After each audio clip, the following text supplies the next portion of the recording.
right. We are coming back live from day 2 of Advancing Prefab 2023 here in Phoenix and joined by Jared of ELECTRI now. Welcome to Bridging the Gap. Excellent. Well, thank you for having me. How are you doing?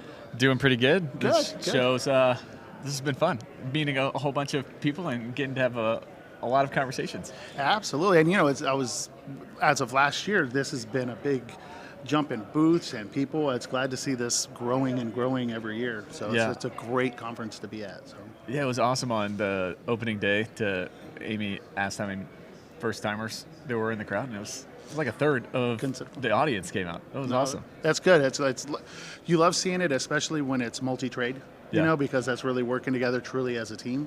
And this multi-trade aspect that MEP innovations, the different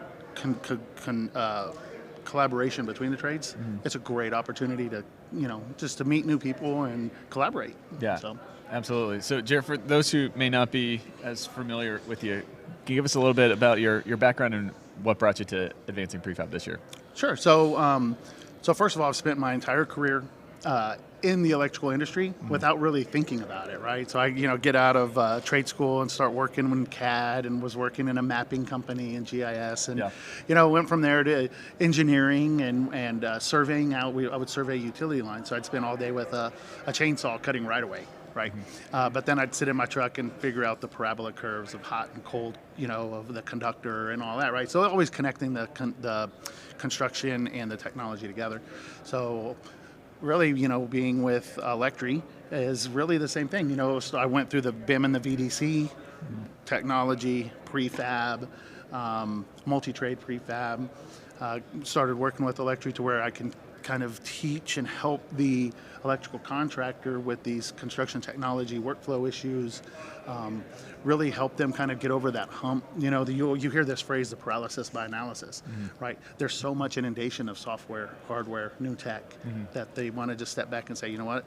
There's so much, I don't want to do anything, right? They just freeze. So I'm there to kind of help them, hey, let's take a look at this, how can we implement it? And then, working with ELECTRI, ELECTRI is a full nonprofit, right? We're born from NECA as an R&D arm. I'm a free consultant to electrical contractors. I can go and help them out. And being a nonprofit, there's nothing to lose. We're here to help the industry. And I go to a electrical contractor, I teach, I learn. I go to another electrical contractor, I teach, I learn, and one by one, we're elevating that industry up. And it's just it's a great place to be, and it's a great time to be here, with the amount of technology that is here and the opportunities for electrical contractors, especially small ones. They now have the ability to have the same options for software and hardware that the big contractors have. It's available to everybody, to where it used to be just big, available to the larger contractors. Right. So it's really exciting. Yeah. Yeah. So what brought you to ELECTRI? They're doing awesome work with the research. Obviously, we love Josh as well. He's a good friend of the show. Absolutely. But what brought you over to ELECTRI? Well, the fact that I was able to, instead of helping a single contractor, I could help multiple contractors. And really, I didn't realize I was so passionate about this until I really started working with NECA a couple years ago. And the ability to elevate an industry, to actually sit there and say, you know what? I walk into a shop and we work together and I become a dialogue for them, a resource for them. And then, I leave, I talk to them 6 months later and they're like, oh yeah, we've implemented these things. We're better than we were. Yeah. And one by one, just, helping the industry out. And I'm going to be honest here, as electricians, we're always trailing behind mechanical guys, right? So I'm a little selfish in the fact that we're going to catch them sooner or later. We're going to catch up to them, and we're going to be right there. They're going to be like, oh yeah, technology, mechanical, electrical. Right now, it's like you speak technology, it's like mechanical, maybe electrical. So we're catching up though. What do you think the biggest jump is that needs to happen for electrical to really fully catch up? Well, technology-wise, I think that we're starting to see some of the AI options that are coming out, and that's going to be multi-trade, right? These AI companies, these AI software companies are working with mechanical, electrical, and plumbing, and I think that's going to be kind of level the playing field.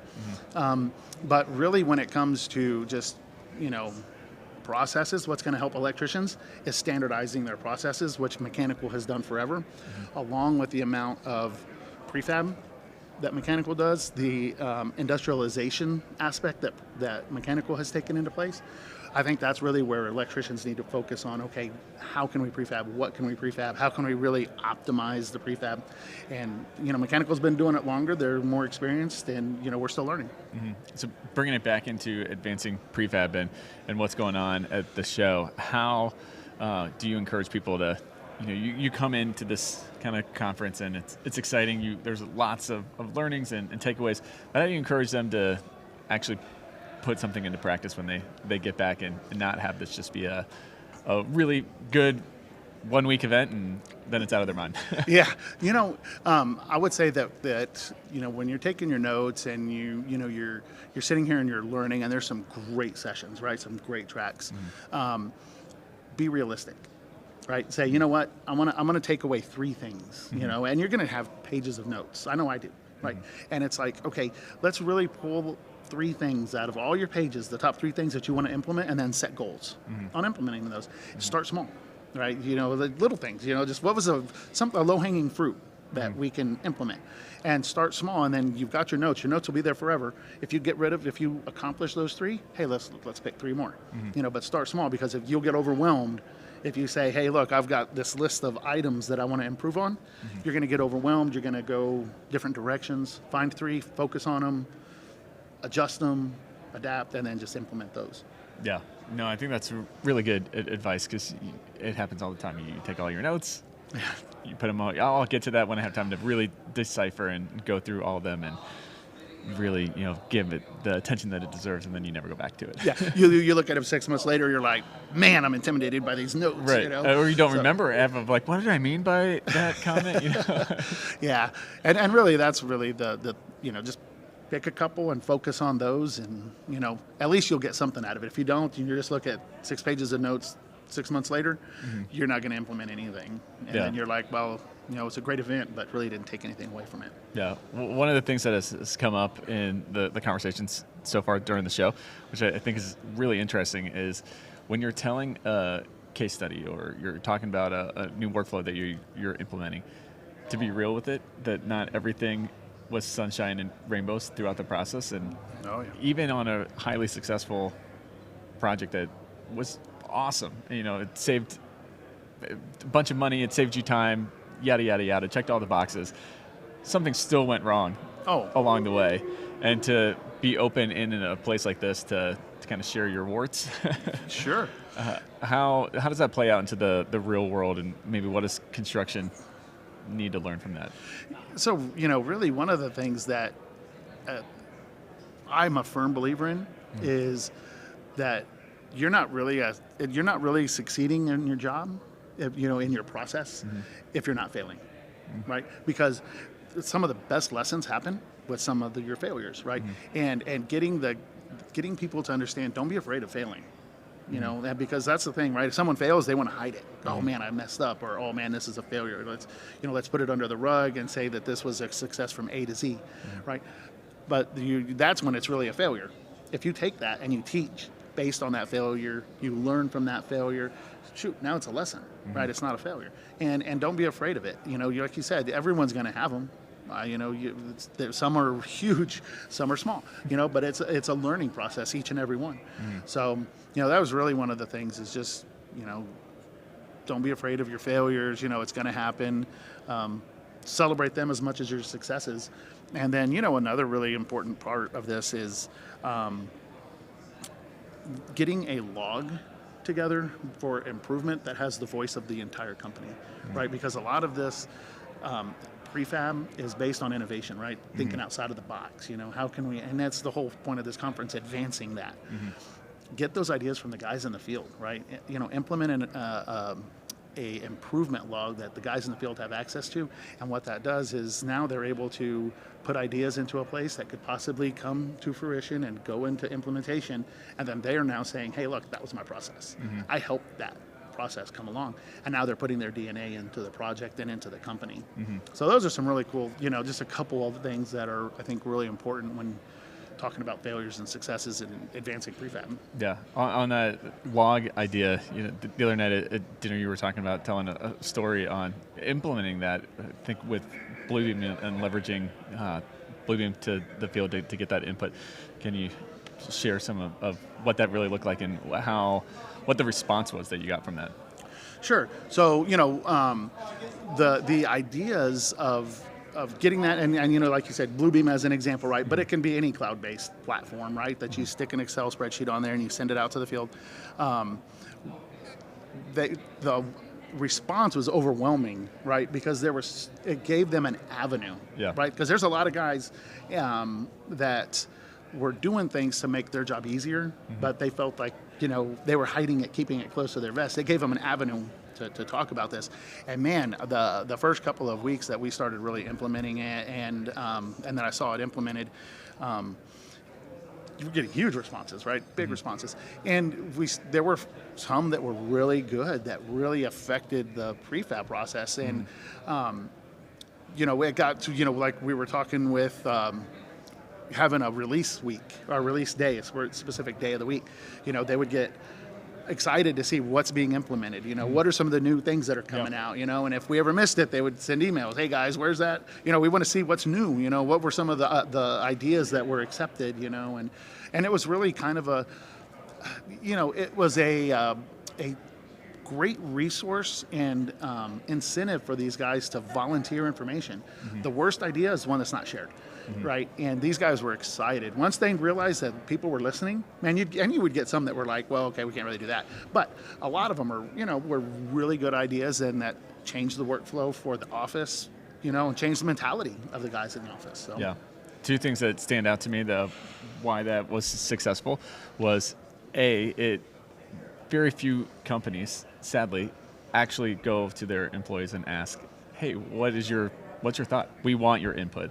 And so that makes a big difference, and stands the company out that they're willing to hear other people, and then you got to take action, which is the second thing. You can't just ask for the input and be like, "No, those are all trash. I'm not doing any of that." You have to implement, or at least give reason of why you're not implementing it, to give it acknowledgement to the ideas that came up. And you could do it as far as, some of those guys, hey, come on into the office, let's have lunch, let's talk about your idea. Yeah. And the more engaged you get, and retainage is one of those things that is a big word that we use a lot now, right? Just simply because of the turnover rate that we have. It helps with the fact that their DNA is in the process now. Hey, I did that. They go to the next job and they're talking about, they don't know this guy from anyone, what he did, and he could sit there and say, hey, that process you just said, I helped out with it. And it's just having that pride. Electricians are proud in their work and proud of what they do. Having pride in a process improvement is just as important. Yeah. So kind of bringing it back into the prefab world, what's the biggest untapped potential? And probably just standardization. Right, I think that is. I think that there's that we're all working on it, but I think as untapped potential goes, I think as people start, or as electricians, companies start to standardize, they could start to see how much improvement they have in their process. They can narrow down. They can laser focus failures and improvements, because it's always going to be the same. You see it show up over and over and over and over. So as untapped resources, and that's a kind of a bulk term, I know standardization is hard, but I think that is one of those things that, bang for your buck, start small, start standardizing, get the buy-in from the field, have them participate in the standardization. I think those are all really low-hanging fruit that make a big impact in your process. And as well as I do, process is the foundation for everything past that, right? Your technology, your implementation, all of that is, you get your process first and then move forward. Yeah, more than agree. Coming from the technology side, I will encourage people all the time, do not just get software if you don't know what you're going to do with it. You can have the best software in the world that will solve your problem, but if you don't know what you're going to do with it and how you're going to implement it, it's just going to be a train wreck. It's going to be a disaster for you. It is, and I've told people, you always hear that term secret sauce. Oh, that's our secret sauce. That's our secret sauce. And I tell people, you know what your secret sauce is? Your secret sauce is your workflow, because I can have a workflow, I can have this technology, and I can have this hardware, right? And if you don't have a workflow, I can give you the tech, I can give you the hardware, but if I don't show you a workflow, you're not going to be able to do anything with it. So really, what's the secret sauce? What you're building, or the process that you're building it with, right? I would argue that it's the process is the secret sauce that you always hear of. Yeah. And that's really what I try to work with ELECTRI. Hey, let's share. You don't have to share how. Let's just share what. Yeah. And then let them to figure out the how. It's more important. Their how is going to be different than your how. Right? Because their process, their personnel is different. Just we want to see what the end goal is. We want to see where can we be, and then let's work towards that goal as an industry. Yeah, I agree. I think people definitely misconstrue the secret sauce. I agree that it's the how, what people are defining the secret sauce on. Like, it's really not that secret. Most people are doing exactly what you're doing. They're just not telling about it. Yeah. You're keeping it close to the vest, so it's not that groundbreaking. But how you're doing it, well, that is totally going to vary company by company because of the personnel that's there and the culture and 1,000 other influences that kind of roll into it.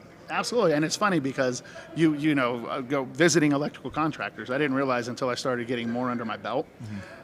You go to their end product, right? Like the end of their prefab shop, and you look at the completed product. It's always the same: strut, all thread, jam nuts. The equipment is all the same, but you backtrack from there. You could look at 10 electricians that are prefabbing their secret sauce. The end product is all the same. Now start going step by step backwards, and that's where you start to see the differences. The way their prefab is set up, the workflow in their shop, the way that each one of their employees is working on a certain section of that prefab component. That's your secret sauce. The end product is all the same. You could take pictures of electrical contractor 1, 2, 3, 4, 5, 6, and they're like, yeah, it's a prefab rack. There's really no secret there. But look at how it was done. Look at who did it. Look at the process that, the stations, the flow. Sure. That's your sauce. Right. So what's the next step in the industrialization of the industry? Next week I'm going to visit with some robotic companies. I think that robotics, we're going to start seeing a lot of that, right? And it when I'm sure you've seen it, the HP floor marking robot. Well, when HP gets involved, it's like, okay, it's real. It's real, Up until then, it's like one-offs, then you're like, okay, here's HP, and you're like, oh, well, okay. But, I really see that in multi-trade. I think we're the workforce issues that we're having across all the trades. We're having to process improve, right? Because we can't hire enough people. We have to improve our process. And we can do that individually as each trade, but it doesn't really compound until you multi-trade. Right. And I think multi-trade, I think that's another thing that's really going to start pushing the industry. And you're going to start seeing it, I think, from the point of when they're awarding the job. They're going to say, hey, guys, this is a requirement that we want this much percentage. They're already saying off-site, but now I think you're going to start seeing them say multi-trade off-site. And you see these mechanical companies that are buying these electrical companies for specifically that reason. And some of them are big. Yeah. I know as well as I do some of the names that either the big electrical have bought a mechanical or the mechanical are buying the electrical, but the end goal is all the same. Right. Multi-trade MEP. Yeah. I think it's cool seeing that kind of integration between those trades, for sure. So what does innovation mean to you then? Innovation to me, thinking outside of the box, finding uses for things that were not meant to be used for that, right? And it's, and innovation, innovation can be anything. Like I've got some slides in a slide deck that I use for presentations, and it's a picture of a guy who's building a panel. And you sit there and you look at this, and he's got a trash can up on a toolbox, right? He's got this little tool rack hanging from the side built out of strut. He's got a bin that's got all of his wire coiled up in it and just a little hole that it comes out into one piece. And you look at it, and it's just this guy sitting in front of a big panel building this panel out. And then I start showing, okay, now you guys tell me where the innovation is. I ask the audience, you tell me. And they're looking for technology, they're looking for hardware, they're looking for these bells and whistles, and I'm like, guys, innovation is anything that makes your job easier, put in place. The toolbox, the trash can on a toolbox, hey, to me that's innovation because he doesn't have to bend over. He's not having to lean over. He's not hurting his back. The whole rack was done on boat jacks, so it could move around and it could lift up and down. Man, that is the core of innovation, right? You're using all of this stuff that wasn't meant for it for a specific person to improve your process. Yeah. So that's really what innovation is to me. It's like, hey, you got something that was meant for this. You know what? I'm going to modify it a little bit maybe and use it for this, and it's going to make my job easier in the long run. Yeah, I love that. So how do people find out more information on what ELECTRI's doing and connect with you? So electri.org is the website. It's absolutely free. You create an account, you log in. We don't send you spam mail. I promise, you're not going to get inundated with, any of that spam. But as soon as you log in, you get access to research. We've got training videos on there for, we're doing a Prefab 101 training series. Basically, like an example of how to create a QR code and implement it into your shop drawings, right? How to use Bluebeam Cloud, just some basic low-hanging fruit, but things that can help jumpstart your process.